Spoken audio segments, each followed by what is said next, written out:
Hello guys, नमस्ते। स्वागत करती हूँ अपने रीना संगीत वन पे आप सभी का।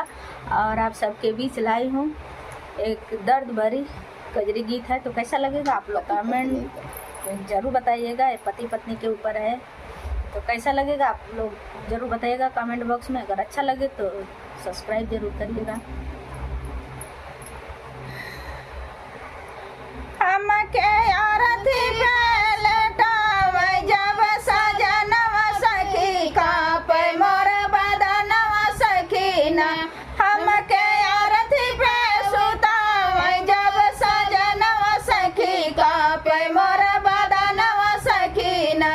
लोग देखन को आए दौर भीड़ भाई भारी, लोग देखन को आए दौर भीड़ भाई भारी।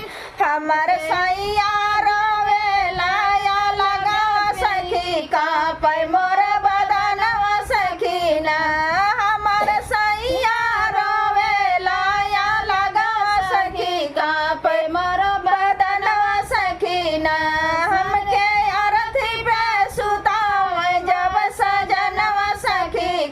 पर मोर बदनवा सखीना हम रथी पे सुताव जब सजनवा सखी का पर मोर बदनवा सखीना।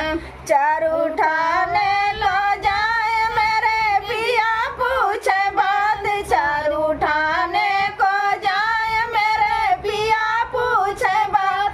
कहाँ ले जाला हमारो सजनिया तुई का पे मोर बदनिया सखीना।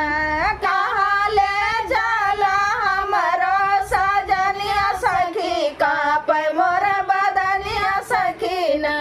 हम रथी पे सुतावे जब सजनवा सखी का पे मोर